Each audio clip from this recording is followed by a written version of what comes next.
بسم اللہ الرحمن الرحیم۔ شروع اللہ کے نام سے جو بڑا مہربان نہایت رحم کرنے والا ہے۔ آفتاب کے طلوع ہونے سے تھوڑی دیر بیشتر صبح کی ہلکی ہلکی روشنی افق مشرق سے نمودار ہونی شروع ہو جاتی ہے۔ تمام دنیا پر شب دیجور کی سیاہی اور جہالت و کفر کی تاریکی چھائی ہوئی تھی۔ اس علمگیر گمراہی کی شب تاریک کے ختم ہونے کا وقت آیا تو طلوع آفتاب کی خبر دینے کے لیے اول سفید سحر نمودار ہوا۔ ملک عرب میں جو مرکز تاریکی بنا ہوا تھا اور جس کے ریگستانوں میں شرق و سیاہ کی آندیاں چل رہی تھی، خود بخود ایسے نشانات ظاہر کرنے لگے جن سے ثابت ہوتا تھا کہ اس ملک میں آفتاب رسالت طلوع ہونے اور ہدایت کا چشمہ پھوٹنے والا ہے۔ ناظرین، دنیا میں کسی بڑی نبی یا رسول کی پیدائش کے وقت آسمان پر بڑی کثرت سے اور غیر معمولی طور پر ستارے ٹوٹتے ہوئے دیکھے جاتے رہے تھے۔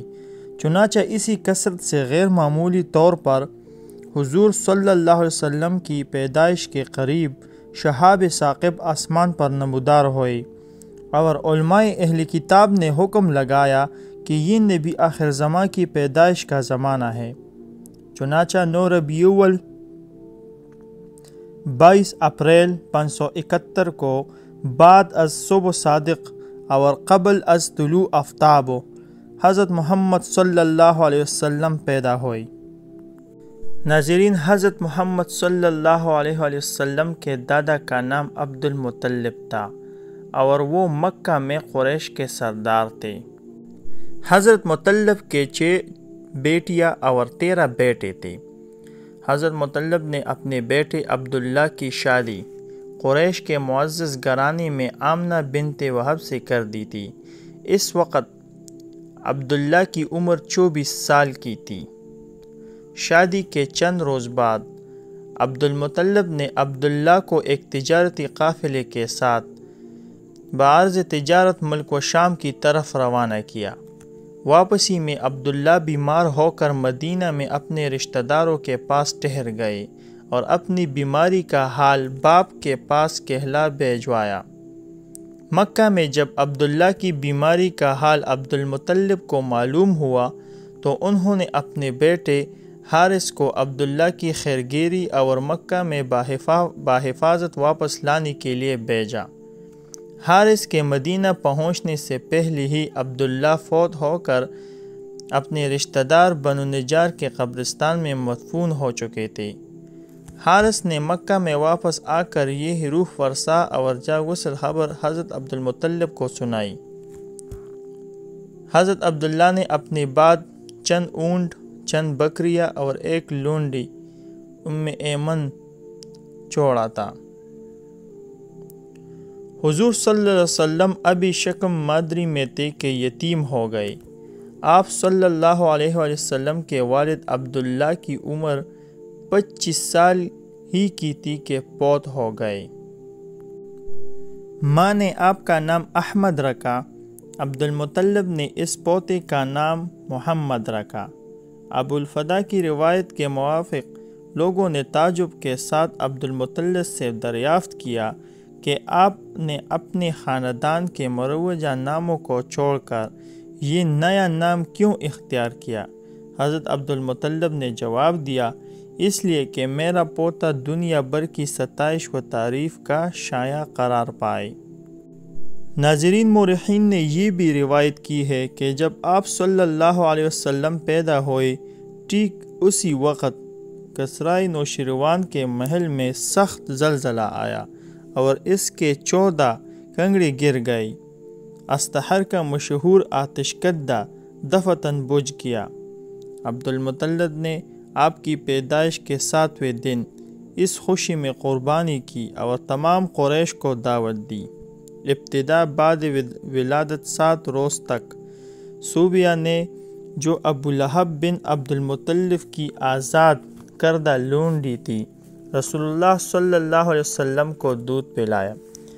رسول اللہ صلی اللہ علیہ وسلم کے چچا حمزہ رضی اللہ تعالیٰ عنہ کو بھی صوبیہ نے دودھ پلایا تھا، اس لیے مسروق بن صوبیہ اور حضرت حمزہ رضی اللہ تعالیٰ عنہ دونوں آپ صلی اللہ علیہ وسلم کے رضائی بھائی تھے۔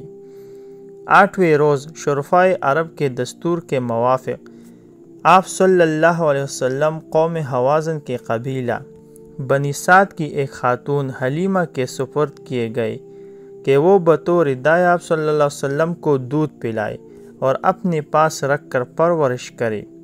شرفائے عرب اس لیے اور بھی اپنے بچوں کو ان کی عورتوں کے سپرد کرتے تھے کہ جنگل کی کھلی اور آزاد آب و ہوا میں رہ کر بچے تندرست اور مضبوط ہو جائے، نیز اس کی زبان زیادہ فصیح اور عمدہ ہو جائے، کیونکہ بدیوں کی زبان شہریوں کی زبان کے مقابلے میں زیادہ صاف، خالص اور فصیح ہوتی تھی۔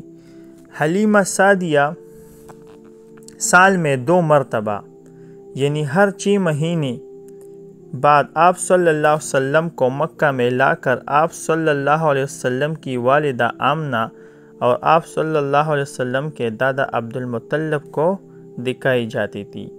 آپ صلی اللہ علیہ وسلم 2 برس کی عمر تک حلیمہ سعدیہ کا دودھ پیا اور 2 برس تک اور یعنی 4 سال کی عمر تک حضرت حلیمہ سعدیہ کے گھر قبیلے بنی سعد میں پرورش پاتے رہے۔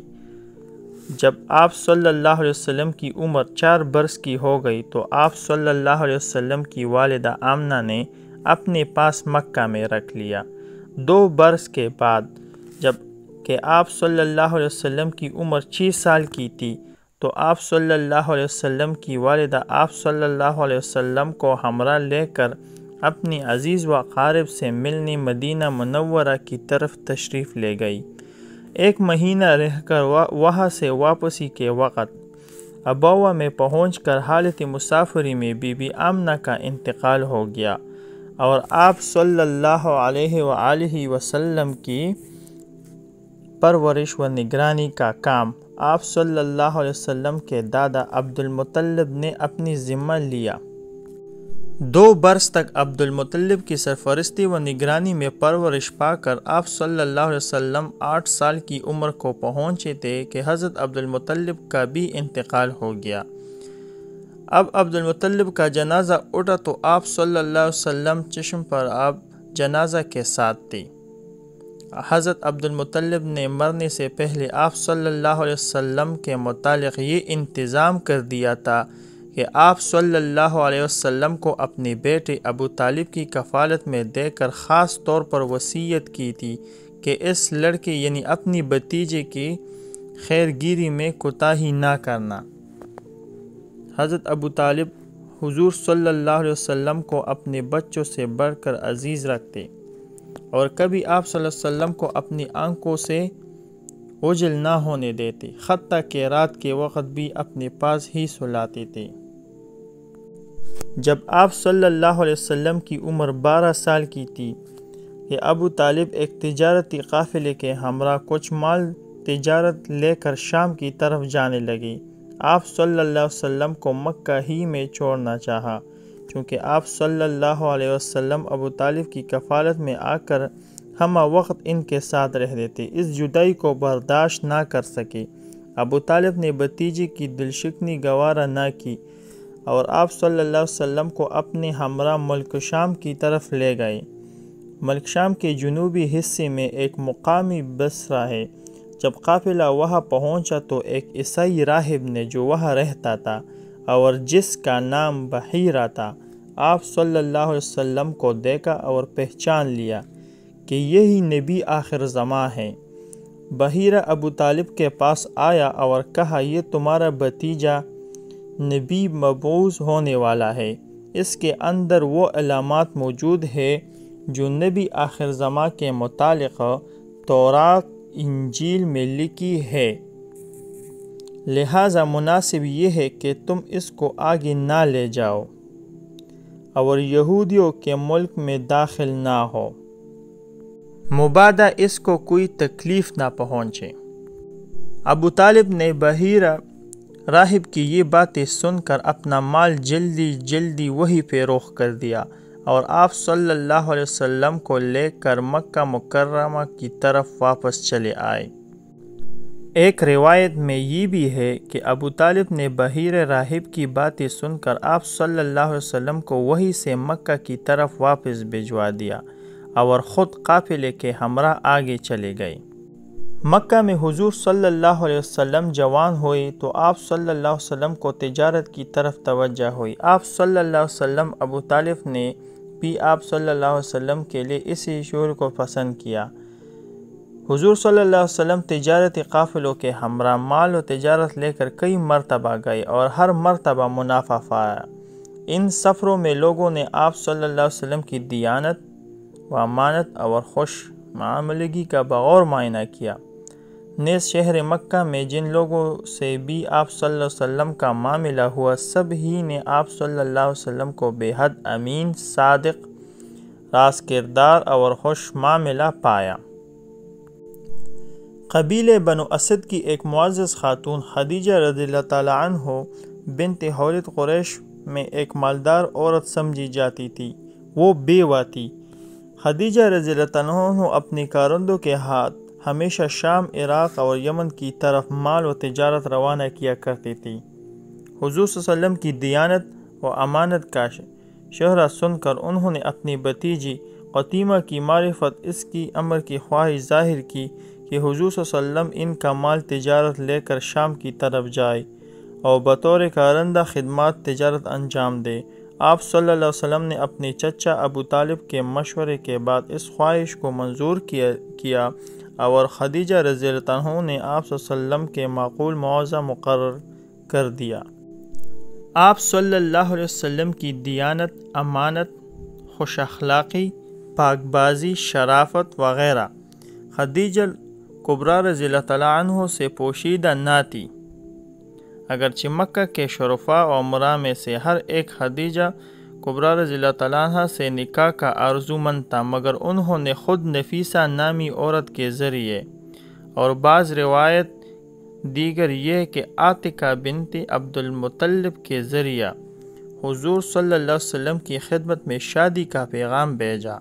آپ صلی اللہ علیہ وسلم کے چچا ابو طالب نے بھی اس رشتے کو منظور کر لیا۔ ابو طالب نے حضرت محمد صلی اللہ علیہ وسلم کا خطبہ نکاح پڑھا۔